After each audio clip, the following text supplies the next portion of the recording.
안녕하십니까. 네. 자, 오늘은 27장 가독립, 예. 우리 일본이 흥성하게 된 이유. 요거는 이제 그 역사 이야기예요. 그러니까 좀 가볍게 재미나게 들을 수 있을 것 같습니다. 네. 아, 그나저나 아휴, 너무 더워서 오늘 정말 덥죠. 어제가 더 더웠어요. 그렇습니까? 예. 그 전부 다 건강들 조심하시고 특히 연세 드신 분들은 이렇게 더우면 많이들 돌아가시더라고요. 그렇습니다. 조심하셔야 그래서 됩니다. 조심하셔야 될 것 네. 같아요. 태극기 집회도 그래서 인원이 줄었다고 하는 거 있잖아. 예. 여러 가지 이유가 맞습니다. 있겠지만. 여러 가지 이유가 또 왜냐하면 그렇게 휴가철 더운데, 때고 휴가철이고 하니까 당연히 뭐 주는 지금 건 이번에 아마 휴가 피클 거예요. 또 우리 그나마 조금 계시는 독립정신 애청자 여러분들께서도 휴가를 가셔가지고 많이 못 보시는 것 같아요. 휴가 가서 또 보시지 않겠습니까? 아이 네. 설마 그 즐겁게 놀러 가가지고 또 골치 아픈 네. 얘기 하시겠습니까? 아, 독립주의 들어가기 전에 네. 그 이상한 박사님께서 그 당시 이승만 청년이죠. 네, 그쵸. 네, 감옥에서 저희는 칼 쓰고 네. 이 책을 썼다라고 이렇게 알고 있거든요.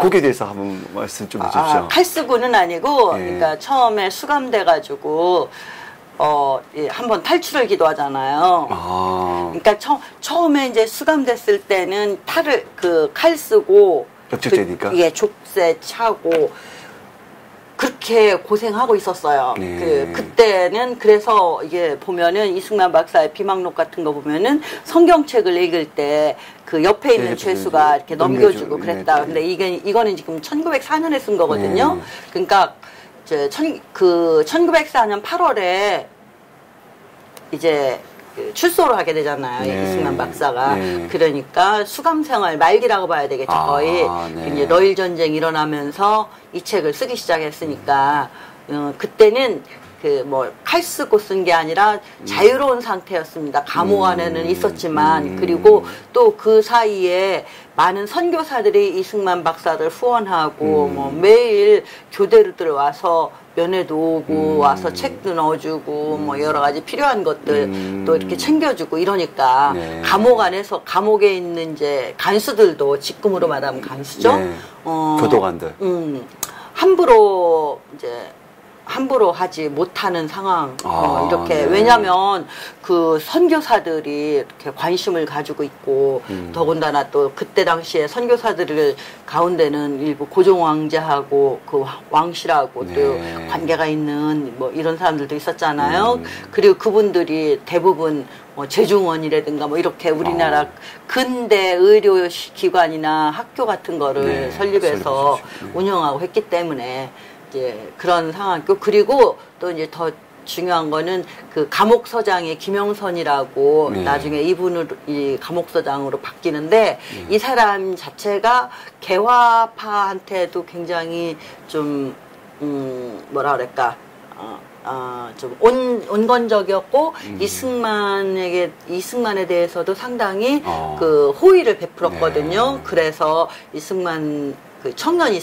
이승만이 감옥서장한테 이렇게 여러 가지 제안을 하고 허락을 받고 해서 유일하게 예. 그 감옥 안에 도서관을 만들어요. 네. 예. 그게 여러 뭐 사실입니다. 세계 어디서도 그런 사례가 있는지 모르겠습니다. 죄수가 감옥 안에서 도서관을 만들었다. 그래서 이제 거기에다가 책을 좀 장서를 둬야 되지 않습니까? 네네네네. 그러니까 이제 또 밖에 편지를 해요. 무슨 뭘 선교사들한테 이러이러하니까는 뭐 책을 그래서 선교사들이 또 막 책 걷어다 갖다 주고 또 이제 그것을 보고 감동해서 그 책을 구입하라고 이렇게 후원금도 또 이렇게 막 네. 주는 사람도 있고 해서 그 도서관을 만들어요. 그 감옥 안에다가. 네. 그리고 그것뿐만 아니라 그 대부분 거기 수감돼 있는 사람들 그 교육도. 그 기억자도 모르는 예. 문맹들이 많았거든요. 네네네. 그래서 감옥 안에 이제 그때 당시 수감돼 있던 사람들 보면은 그 지식인층들도 있었잖아요. 독립협회에서 독립협회 활동하다 수감된 사람도 있고 뭐 이상재 선생님 같은 분도 있었고 뭐 박용만이니 뭐 정순만이니 이런 네. 저기 6.1준이니 뭐 이런 그 사람들 그 지식인들이 있었기 때문에 같이 해서 학교도 만들어서 가르쳐요. 네. 그리고 이제 지금하고 달라서 그때는 그 아버지가 감옥에 갇혀 있으면 아들이나 이 자녀가 자유롭게 와가지고 또 잠도 자고 가고 그랬나 봐요. 그 감옥 안에서. 그런 아이들도 이제 그 아버지 보러 와가지고 그냥 같이 그냥 거기서 그러고 있는 아이들도 교육시키고 이렇게. 29살의 청년이니까 그 의욕적인 그 부분에서 이렇게는 좀 이렇게 이해는 되는데 그렇게까지 왕성하게 활동을 하고 또 행동을 하고 그것뿐만 아니에요. 그게 지금 이제 그 감옥 안에서 한시도 참 많이 지었어요. 그래서 예, 그 한시집도 있어요. 네. 나와가지고 체육집이라 그래가지고 감옥 안에서 그것뿐만 아니라 또 감옥 안에서 또 번역도 하고. 그 보면은 사전도 만들었다는 얘기죠. 사전도 만들었고 이제 F까지 하다가 이거 독립정신 쓰느라고 멈추고 끝내 완성을 못했죠. 아마 이게 완성됐으면 우리나라 최초의 한영 사전이었을 겁니다. 그리고 이제 이 박사가 감옥 안에서 읽었던 책 같은 거 이런 목록이 다 정리해 놓은 게 있어요. 이 박사가 다 이렇게 기록을 해놨어요. 꼼꼼하시구나. 그리고 또 이제 감옥 안에서 콜레라가 발생했었거든요. 그 콜레라가 발생했을 때 이 박사가 그 감옥 안에서 그 환자들을 간호를 했어요. 그러니까 사명감 같은 거 이제 그때는 이제 기독교로 개종한 이후니까 자기 목숨 귀하지 않은 사람이 어디 있겠습니까? 그러나 이승만은 아마 하나님이 나를 지켜주실 거야, 보호해 주실 거야. 뭐 그러한 생각이 있었나 봐. 그래서 이렇게 적극적으로 이제 콜레라 환자들을 옆에서 간호하고 다른 사람들은 이제 전염될까봐 다들 피하고 이럴 텐데 그리고 이제 그걸 정리를 해놔요. 오늘 뭐 몇 명이 죽어서 나갔다 뭐 이렇게 이런 것들 다 정리해 놓은 게 있어요. 나중에 여러분들이 그 기회가 되면 한번 소개 좀 해주십시오. 네, 이 시간에 봐서 기회가 되면 유영익 교수님이 이렇게 젊은 날의 이승만이라는 제목의 책이 있어. 연세대학교에서 나온 거. 그 책 보면은 그 뒤에 이제 감옥에서 읽었던 책 목록, 뭐 이 박사가 메모해놨던 거 이런 것들이 좀 다 정리돼서 있습니다. 이제 뭐 언제 우리 좀 시간 되면 독립정신 하는 사이에 한번. 네, 그런 거 이렇게 봐야 또 될 것 한번 같아요. 도움이 될 것 같아요. 네. 29살의 이승만은 정말 많은 일들을 했는 것 같습니다. 많은 일을 했죠. 누구도 생각지 않았던 일. 요즘 같으면 아마 그 교도관이 독방에 넣었을 겁니다.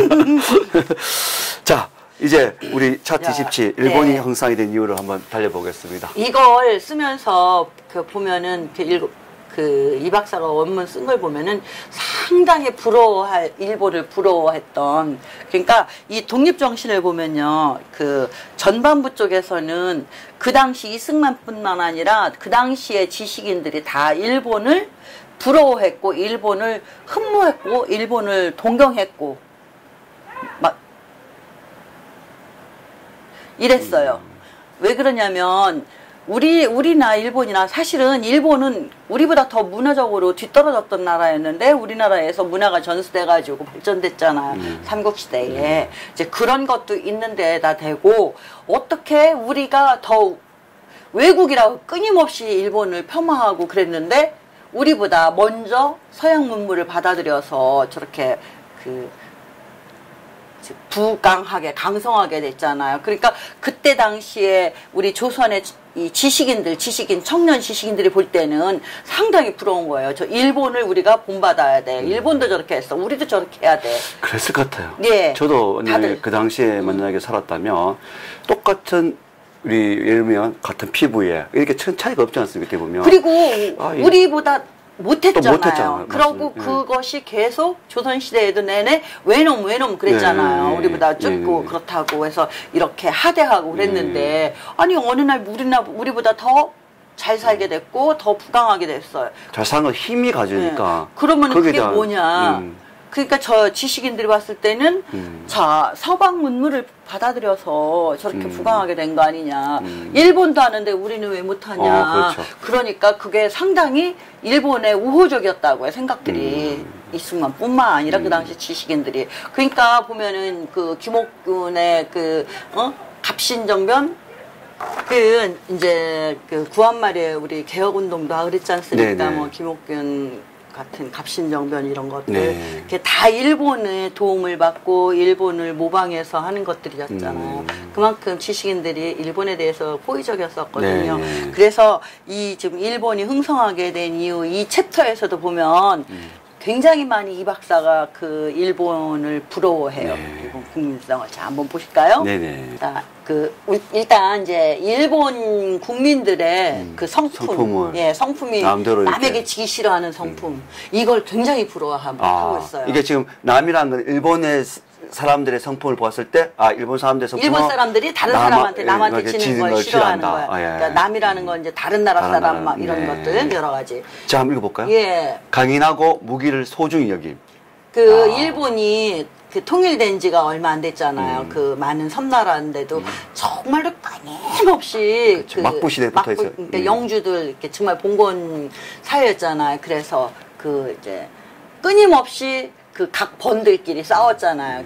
칼로 사무라이. 칼로 싸우고. 네. 그래서 그 일본 국민들 백성들은 이 전쟁만 없으면 살겠다. 뭐 이렇게 할 정도로 아주 전쟁이 많으니까 그 굉장히 일본 하층민들은 참 그 비참하게. 예.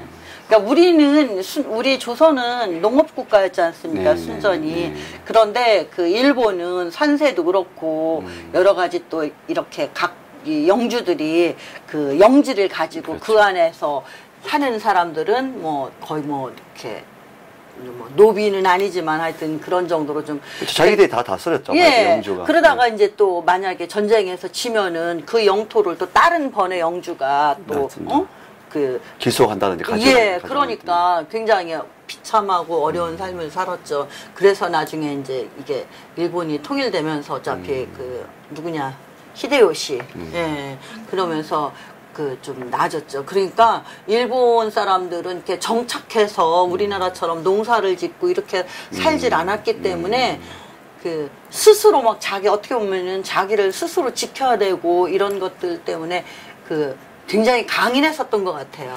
현재 일본인은 또 그런 것 같아요. 지금도 자신의 일단 그걸 잘 드러내질 않지 않습니까? 근데 그게 그래서. 보면은 여러 가지가 있는데요. 네.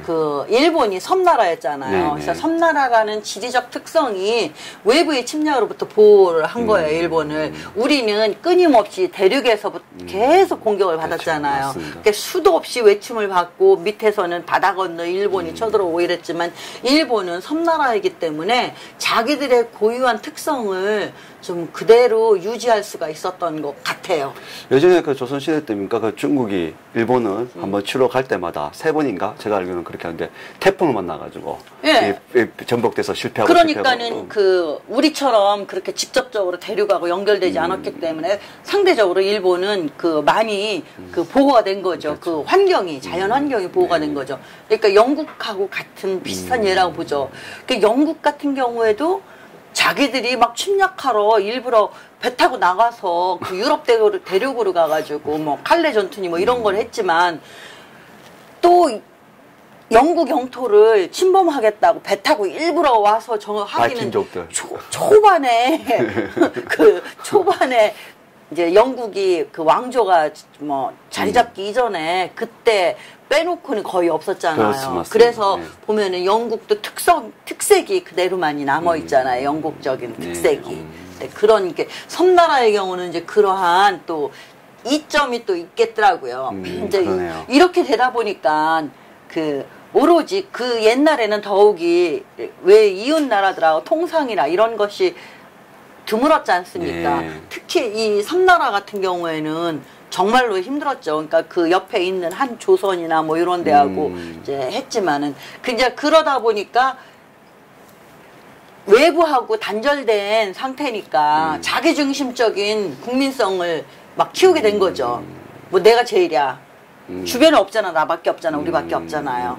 그러니까는 상대방을 뭐 이렇게 이웃 나라들이 있으면 서로 이 나라도 뭐 서로 공격하고 이렇게 할 염려가 있으니까 배려하고 이런다고 하지만 일단은 자연 환경이 자기네를 보호해줘서 외부의 외침을 받을 염려가 거의 없으니까 자기 중심적인 이러한 이제 국민성이 이제 키워져가지고 남한테 굽히는 걸 참지 못한다.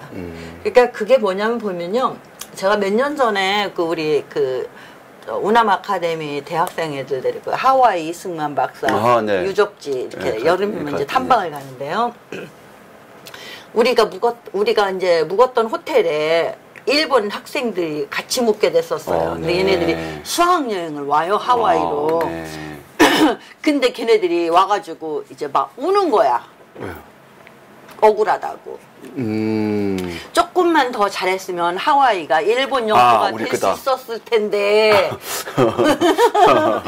이렇게 네. 쥐네가 일본이 네. 미국 영토를 침범해 놓고서는 그것이 억울하다는 거예요. 억울하다는 거. 자기 영토가 안 된 것이. 어? 야, 참. 네. 그렇습니다.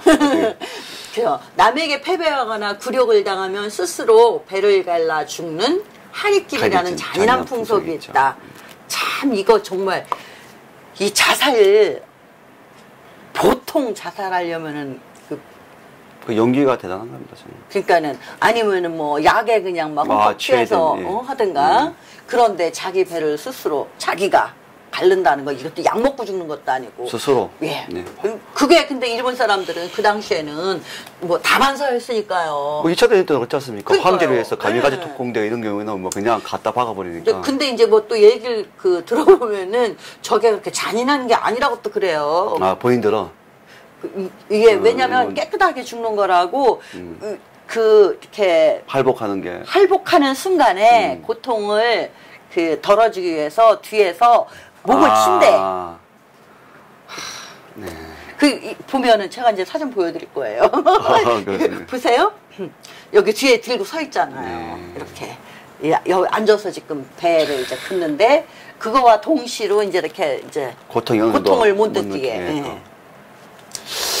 그러니까 얼마나 강인한 성격입니까? 저기 자기 몸에 저렇게 스스로 자해를 할 정도면 그런 것들이 전부 다 남에게 지기 싫어하는 정신이에요. 이선 그 청년 이승만은 그렇게 봤다는 예, 미국의 그 국민성, 일본의 국민성을. 네. 그래서 이제 정신이 강인하여 이제 일본 국민의 정신이 강인해서 강한 나라가 주변에 있는 강한 나라가 이제 일본은 어떻게 하려고 하더라도 함부로 못 한다. 왜냐면 일본의 반발이 이렇게 막 전부 다 뭐 배 갈라서 죽는다고 하면 어떡해요. 그러면 안 되잖아. 그래서 이 미국인들도 그 유일하게 아시아에 보면 일본인들은 그렇게 이렇게 무서워한다는 어떤 존중했죠. 존중해주는 그런 풍습은 아직까지 있는 것 같아요. 그 아시아에서 유일하게 그 자기네와 같이 겨룰 수 있는 나라, 발달된 나라, 문명화된 나라, 그러니까 유일한 그 신사의 나라, 뭐 이렇게. 그 루즈벨트도 이제 디어도어 루즈벨트도 그렇게 일본을 본 거예요. 그래서 일본에게 조선을 통치하라. 그 테프트 카치라 미략을 내준 거죠. 왜냐하면 조선은 희망이 없는 나라니까. 자기 정부는 부정부패했고, 정부 관료들은 전부 다 부정부패했고, 그리고 그걸 또 잘 몰라. 자기네 나라를 지켜야 되겠다는 의지도 없는 나라를 왜 우리가 희생하면서 지켜줘야 되느냐. 이게 이제 루즈벨트의 생각이었고, 그 당시 미국 지식인들의 생각이었어요. 그러니까 얼마나 조선이 참 형편없이 보였는지. 또 사실 그랬었잖아요. 부패와 부정이 오늘날과 비슷한 것 같습니다. 네. 지금 우리는 이승만이 억지로 이 서양의 제도인 문물인 자유민주 체제를 끌어다가 거기에 맞춰서 살게끔 억지로 해가지고 이만큼 번성하게 만들어놨는데 지금 다시 우리는 조선시대로 회귀하고 있는 거예요. 그래, 맞습니다. 네. 네, 맞습니다. 모든 하는 일들이 비록 이 물질적인 것은 풍요로워져서 조선시대에 비할 수 없이 풍요로워졌지만 우리의 정신이나 모든 그 제도들은 보면 다시 조선시대로 돌아가는 거예요. 이게 로직이 없어서 그런 것 같아요. 이 기본 틀이 딱 잘 정해져 있으면 정권이 바뀌든 누가 바뀌든 사람이 바뀌든 그게 돌아갈 건데. 그러니까 그걸 못 벗어난 거예요. 뭐 주자학 유교적인 사상을 특히 사대하는 중국이 사대하는 걸 못 벗어난 거예요. 그러니까 그거를 다 억지로 끌어다가 이승만이 갖다 앉혀서 그냥 끌고 오다가 박정희가 조금 끌고 오고 그나마 이제 이렇게 전두환이 끌고 오고 이러다가 완전히 지금 좌파 정권이 들어서면서 뭐 좌파 자체가 그 이렇게 발전적인 거하고는 상관없는 사람들이잖아요. 그 사람들은 그러니까는 그 생각하는 것이 우리 그 자유민주 진영의 생각과는 다르니까 자꾸 오히려 유교적인 성향이 강하잖아요. 전제적이고. 맞습니다. 그러니까 그 회귀해. 절대로 저들은 진보가 아닙니다. 말은 진보라지만 진보적인 성향이 오히려 수구죠. 수구 진짜. 근데 이제 이러한 그 남에게 지기 싫어하고 이런 강인한 국민성이 그 자기 나라 독립을 지키는 데는 적합하다고 본 거예요, 이 박사는. 왜냐하면 우리 그때 당시에 조선인들은 그게 없었잖아요. 중국에 대해서 상국이고 또 얼마나 사대를 했습니까? 그 왕실서부터. 그 상류계 그리고 이제 또 상류계층 이게 그 계급이 신분 질서가 아주 철저했잖아요. 사무라이 계급 뭐 이 밑에 뭐 농노 계급, 영주 계급. 그래서 이 사무라이들도 뭐 이렇게 계급이 있더라고요. 그 보면은 자기가 속해 있는 그 영주에게 절대 충성하잖아요. 뭘 잘못했으면은 너 죽으라고 하면은 아니면 내가 할복해서 그 사죄하겠다 막 이런 식으로 완전히 변명이라는 게 없죠. 완전히 절대 충성. 응? 그렇게 상류계층을 존경하고 그 예절이 또 엄격했어요. 이 계급의 신분 질서에 따른 예절이. 그리고 이제 사무라이들은 칼을 차고 다니는데 그 이유가 뭐 여러 가지가 있겠지만 이렇게 무례하게 구는 사람들을 막 다스리고 죽이고 뭐 옛날엔 그랬던 것 같아요. 그렇죠. 일본에. 그러니까 사무라이들 이제 존경받고 그랬잖아요. 이렇게 일본에서 보면. 또 아주 뭐 보면 책 끝에 보면 이 야사를 보면 또 사무라이들이 의리도 있었고 뭐 그런 것 같아요. 네. 나름대로 뭐 이 책도 이렇게 보고 있으면 좀 우리가 봤을 때는 우리는 사실 좀 막가는 이렇게 가는 것처럼 무식한 애들이 칼만 차고 다녀가지고 조금만 마음에 안 들면 그냥 베고 이런다고. 근데 그렇지가 않았던 그런 것 건 같아요. 아닌 것 같아요. 상당히 그 학문도 학식도 있고 그 정도의 막 이제 하급 무사들은 좀 그렇지만은 이렇게 고급 무사로 올라가면 그러니까 무례한 자는 딱 죽이고 예. 예가 없는 자는 그냥 그렇죠.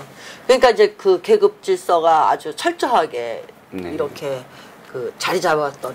그 이제 그리고 그 사람 그러니까 그러다 보니까 이 사람들은 전쟁이 너무나 많은 나라니까 그 사람의 목숨을 이렇게 초계같이 여겨서 뭐 이게 독한 성품을 또 가지고 죽이는 거를 대수롭지 않게 생각을 했잖아요. 보면 그러니까 축계같이 여기는 독한 성품과 이제 미개한 풍속이 있는 나라다. 일본이. 이 부분 때문에 이 일본이 사실은 식민제 그러니까 그 유럽과 그 강대국들하고 다르게 우리 이제 민국 조선이겠죠. 조선을 비롯해서 중국 이래 보면 사람 목숨 진짜 함부로 했던 것 같아요. 지금 그때 보면 뭐 난징 대학살로 뭐 그건 장난 아니지 않습니까? 그러니까 그 오로지 자기네 천황한테 충성하면 되는 거야. 자기네들 그 질서에만 순응하면 되는 거니까 뭐 그런 그런데 이제 또 특이한 게 2500년 동안 한 가문이 임금 자리를 이어왔다는 거. 우리는 뭐 500년 정도 뭐 조선 신라 천년이고 뭐 보통 500년, 그렇죠, 500년. 이렇게 하면 왕조 자체가 바뀌어서 나라 자체가 바뀌잖아요. 네네네. 그런데 일본은 어쨌든 왕이 실권이 있든 없든 간에 한 가문에서 그래도 명목적인 왕이라 하더라도 쭉 이렇게 그 이어져 내려왔다는 것이 굉장히 또 특이한 일이라고 이렇게 본 거예요. 이 박사는 그 일본의 그 여러 가지 성격을. 그래서 이건 아까 보여드린 거고. 그냥 눈요기로. 아유, 다행합니다. 이제 일본의 문화 수준요. 그 아까 처음 시작할 때 얘기했지만 처음에는 미개했으나 우리나라로부터 배워서 어느 정도 문화 수준을 높일 수 있게 되었다.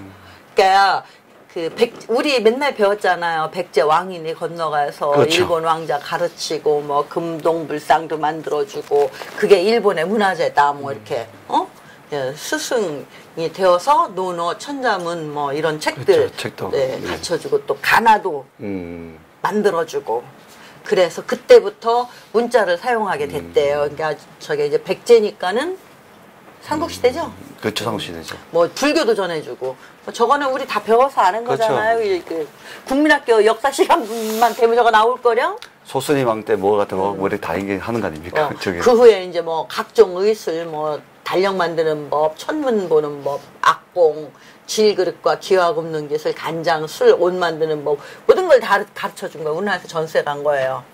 그래도 저기에 보면 또 아픈 역사도 있는 것 같아요. 이게 우리가 임의로 가르쳐 준 것도 있지만 특히 도자기 같은 경우는 네, 그건 또 그렇지도 않은 것 같아요. 자연에게 또 데려가서 이렇게 막 하지 않습니까? 아유, 그런 경우도 있었겠지만 네. 또 그냥 그 임진왜란 때 그랬으면 돌아와야 될 거 아니에요? 안 온다 그랬다. 근데 일본은 그 우리나라에서는 도공들을 천시하고 했는데 맞습니다. 네. 일본에서는 도공을 얼마나 존경하고 네, 그러니까 알아본 거죠. 그러니까 그 애들은 사실 그때 제가 듣기는 그릇도 없이 밥을 먹는데 그릇이 생기니까 얼마나 귀하겠습니까? 아니 먹는 거. 이제 막 형편없는 질그릇 같은 걸 쓰다가 네, 이렇게 그렇죠. 막 하얀 도자기를 쓰니까 얼마나 좋아요. 예. 그러니까는 아주 대접하고 지금 일본 뭐 지금도 보면 일본 최고의 그 도자기를 만드는 가문은 그때 임진왜란 때 우리 한국에서 조선에서 넘어간 사람이라고 예.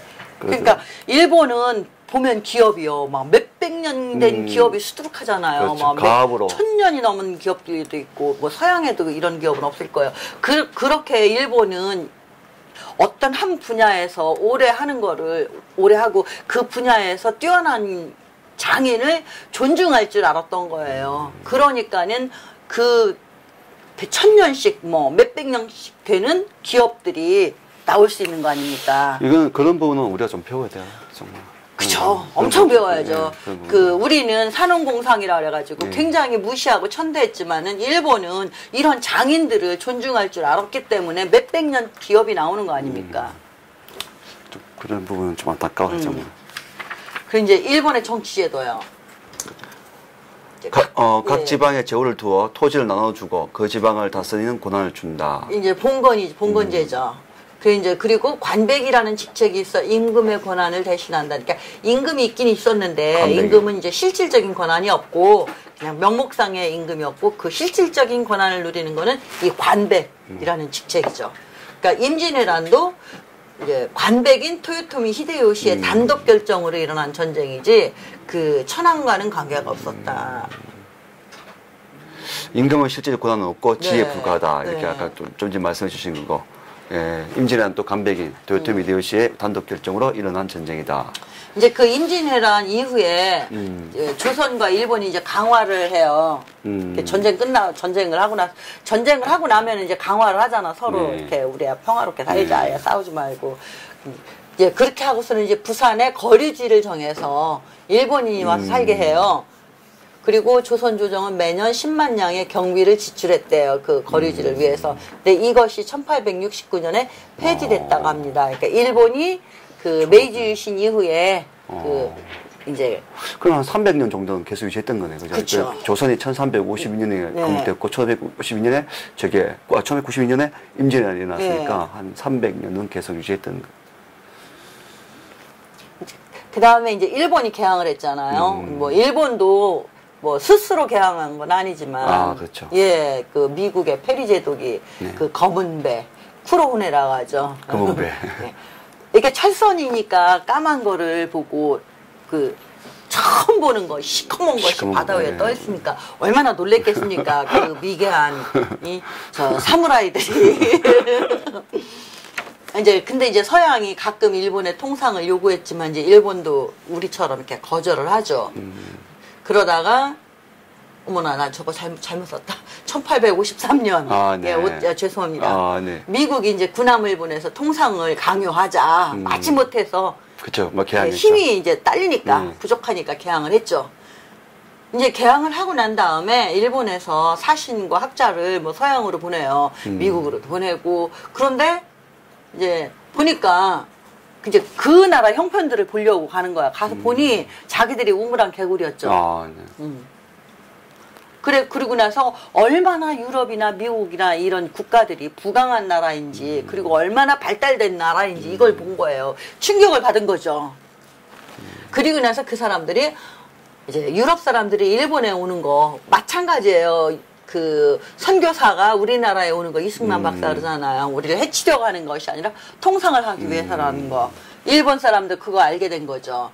통상을 위해서라는 걸 알고 나서 이제 나라를 보존하려면 서양 제도를 본받아서 우리가 발전해야 된다. 만약에 우리가 그걸 안 하려고 계속 고집부리게 되면 그 강한 나라가 와서 억지로라도 전쟁을 통해서라도 문을 열게 할 거 아닙니까? 우리나라처럼. 저는 흥선대원군의 그 세국정책은 조금 답답합니다, 솔직히 보면. 그쵸.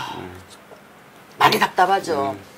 자, 그래서 이제 그렇게 강제로 개항을 하고 이제 일본이 그 다음부터는 자발적으로 본격적으로 그 서구 문물을 받아들여요. 네, 맞습니다. 그래서 일본의 우수한 학생을 선발해서 유럽으로 유학을 보내요.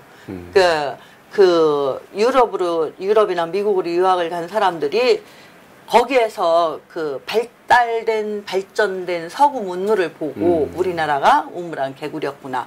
야, 이 상태로 우리가 있다가는 서구에 우리 동양이 다 먹히겠구나.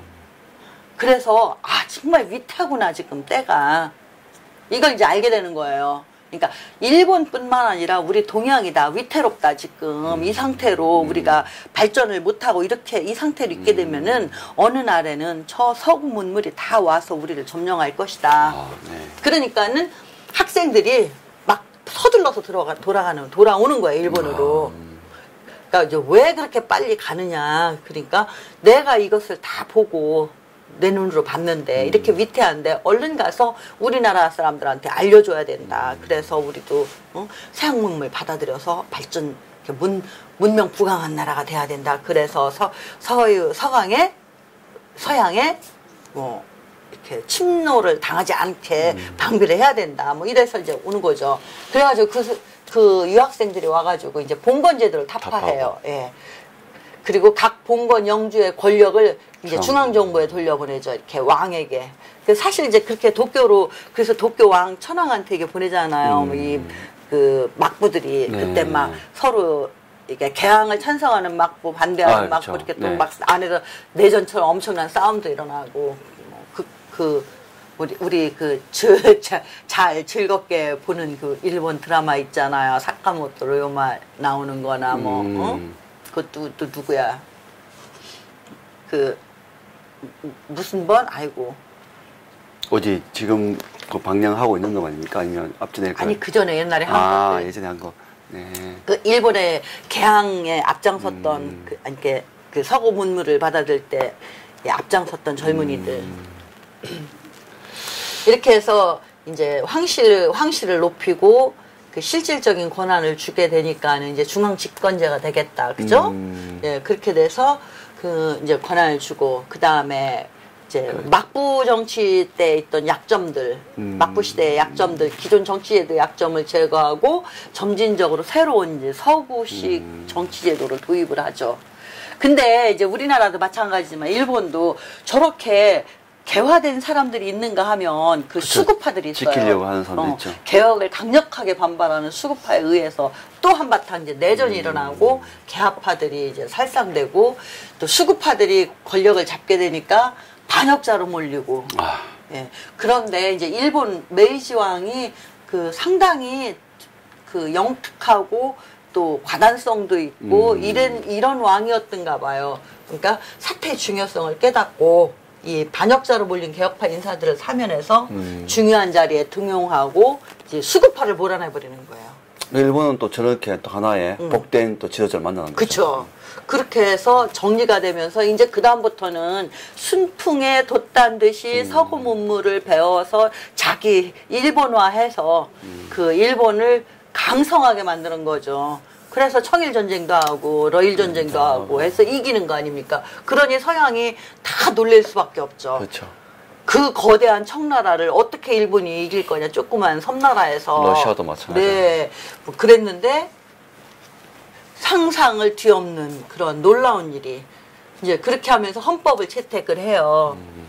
처음으로. 그리고 이제 상하 양원을 설치하고 그 양원 의원들이 백성을 대표해서 나라 일을 논의할 수 있도록. 그때 메이지 유신 이후에 저렇게 이제 굳어진 거죠. 그 정치 제도가 지금까지 지금 이어지는 게. 그러니까 2차 대전에 패하고 미 군정 시절을 겪으면서도 저 제도가 그대로 존속돼서 지금 현재 이렇게 그렇죠. 그 정치적인 이 부분에 대해서는 그 청년 이승만이 상당히 많이 부러워했을 것 같아요. 그쵸, 엄청 부러워했죠. 정치적인 부분에. 정치적인 부분이 이제 근대화 과정 이런 부분들은 많이 부러워했을 것 같아요. 네. 그 이승만 박사도 그 양원제가 소원이었잖아요. 이게 이제 그러면서 일본의 변화가 눈부시게 발전되는 거죠. 아주 다 세계가 놀랄 정도로. 서양으로 유학하는 학생들이 매년 늘어나고, 그 다음에 그러다 보니까 이제 그전에는 엄격한 신분 질서하에 있었잖아요. 그래서 내가 지금 이 계급에서 상위 계급으로 가려면 엄청, 못 가는 건 아니지만, 가기 위해서는 정말로 엄청난 노력과 맞죠. 이런 것들이, 그래도 우리 조선하고는 달리 신분 질서를 탑판은 아니더라도 내가 상승할 수 있는 신분 상승할 수 있는 기회가 있었는데 그 정의는 그게 안 되니까. 예. 내가 매직이 그런데 이제 이렇게 서구화되면서 누구든지 교육을 받으면 무엇이든지 할 수 있다는 생각. 그러니까 과거의 신분 질서가 이제 폐지된 거죠. 그러니까 그쵸. 우리가 해방 이후에 대한민국 건국되고 나서 어떻게 됐어요? 누구든지 교육을 받으면 장관도 하고 아무거나 능력 있으면 할 수 있게 된 그렇죠. 거잖아요. 그거와 마찬가지로 그것이 일본은 1800년대에 그런 현상이 발생한 거죠. 그래서 이제 서양 학문 배우기를 자기들 목숨 구하듯이 했어요. 얼마나 그것이 서양 학문을 받아들이고 내가 그걸 배우면 나는 신분을 내가 지금도 이 신분 질서를 뛰어넘을 수 있다. 내 신분 상승할 수 있다. 그러니까 우리 부모들이 그 건국 이후에 그 50년대, 60년대 그때 같지 않겠습니까? 그때는 시골에서 학교 보내려면은 소도 팔고 네. 그러니까 우골탑이라고 하잖아요. 우골탑 맞아요. 소 팔아서 대학 보내고 왜 그렇게 했겠어요? 이렇게 대학만 나오면 그렇죠. 신분 상승을 할 수 있으니까. 그렇죠. 개체에서 용난다고 말씀하셨어요. 그러니까 일본도 똑같은 과정을 거친 거예요. 일본은 우리보다 훨씬 빨리 일찍 겪었던 거고. 그 과정에 보면 그게 다 있는 것 같아요. 이 한순간에 점프하는 게 아니고 그쵸. 저런 과정을 다 거치면서 오는 것 같아요. 당연히 거쳐. 왜냐하면 아무리 이 개방이 됐다 하더라도 지식 수준은 한 방에 그렇게 발전된 게 아니니까. 근데 지금 이 정권이 얼마나 웃기냐면 지금 이 역사 주기에서 그 과정들을 지금 다 없애버리려고 하고 있지 않습니까? 그게 정말 참. 그러니까 우민화 시키는 거죠. 예, 정말 답답한 거죠. 자기 자식들은 서구로 유학도 보내고 외고도 보내서 최고의 엘리트 코스를 밟게 하고 일반 국민들은 니네는 할 거 없어, 배울 거 없어. 왜? 우리가 항상 니네를 통치할 거니까. 딱 이 생각 아닙니까? 맞습니다. 딱 그렇습니다. 그래서 나라의 신민된 자들은 일본의 개화에 대해 부러운 마음을 금할 수 없을 것이다. 그렇게 제가 처음에 얘기했듯이 이때까지만 해도 이승만조차도 일본을 참 부러워하고 동경했어요. 그런데 이제 독립정신을 보시다 보면은 후반부로 가면서 이제 이승만의 생각이 바뀝니다. 어떻게 바뀌느냐. 저러다가 일본이 저렇게 강성해지면서 우리의 독립이 위태롭게 된다. 근데 이때까지는 아직 그것까지는 생각 안 해요. 1904년대까지는 이 생각을 가졌다는 얘기 아닙니까? 4년 초반. 네, 초반까지는 이제. 그런데 이제 러일 전쟁에서 러시아의 폐색이 짙어지면서 우리 조선의 독립도 위태롭구나. 일본에 잘못하면 먹히겠구나. 예. 이걸 이제 그래서 이제 뒤에 가면 그런 이야기가 자세히 나와요. 맞습니다. 예. 그러니까 참 이걸 가지고 또 이제 비난하는 사람들도 있어요. 보니까 이승만이 일본의 친인적이었는데, 그런데 이승만만 그랬던 게 아니라 그 당시에 그 시대를 살았던 지식인들은 다 그렇게 생각을 했어요. 그랬다가 일본의 힘이 커지면서 이게 아니구나. 그래서 다들 돌아선 거 아닙니까? 제가 저쪽에 있는 사람들이 정말 나쁘다는 게 바로 그런 것 같아요. 역사를 그 당시의 시점에 두고 그 당시에 모든 걸 살펴보고 이 사람이 이렇게 선견지명을 두고 있었기 때문에 이런 말을 했다고 하면 좋은데 지금 여기는 그런 것 같아요. 현실을 보는 거예요. 현실에서 지금 현실에서 얘기하면 아까 말씀드렸죠. 뭐야 저 일본을 동경해? 친일파야? 이렇게 나오지 않습니까? 그러니까 보니까 너무 답답한 것 같아요. 윈스턴 처칠이 참 좋은 말을 한 게 있어요. 격언이. 내가 그걸 페이스북에다가 또 올렸는데 현재를 기준으로 과거를 판단하면 미래가 없다. 정답입니다. 진짜 정답입니다. 이게 아까 말씀 정말 좋은 말씀하신 우민화를 만드는 방법이 하나인 것 같아요. 이게 자꾸 역사 그러니까 생각을 못하게 하는 것 같아요. 그쵸. 생각을 못하게 하는 거예요. 근데 생각을 못하게 하는 거가 아니라 이미 우리나라 국민들은 어떤 일이 있으면 그것에 대해서 생각을 하고 결정을 내리는 거를 포기했어요. 이미. 왜냐? 안 하잖아요, 지금. 그리고 골치 아파. 그거 내가 왜 결정해야 돼?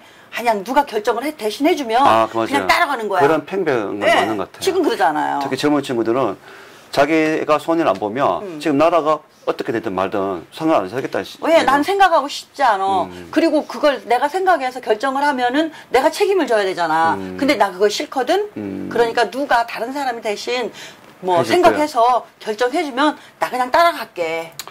이렇게 따라가다 보면 그 절벽 끝에 가서 벼랑 끝에 가가지고 떨어지잖아요. 그래서 어느 분이 그렇지 않습니까? 죽어봐야 지옥 맛을 안다고. 지금 그런 시대가 된 거 아닌가 싶습니다. 이게 지금 이제 오늘 여기까지 해서 이제 27차 때까지 이제 마쳤고. 이제 거의 그 절반 정도 했어요. 이게. 다음은 28 러시아의 음흉한 미수, 음흉한 마수. 요것도 이제 그렇게 좀 역사 공부니까. 네, 맞습니다. 예. 근데 저희가 우리 좀 죄송한 말씀 남기는데 지금 김효선 선생님께서 한 3주 정도 다른 일이 있어서 방송을 한 3주 정도 쉬어야 될 것 같습니다. 여름방학 하려고 합니다. 그래서 26일 날, 23일 날, 16일 날이 말복이니까 23일 날 저희가 그때 방송을 다시 한번 이어가도록 하겠습니다. 죄송합니다. 애청자 여러분 좀 기다려 주시고요. 대신 그 사이에 앞을 돌아가면서 계속 복습하시면서 또 한번 책 보시면 좋을 것 같습니다. 네, 오늘 이 정도로 마치겠습니다. 고맙습니다.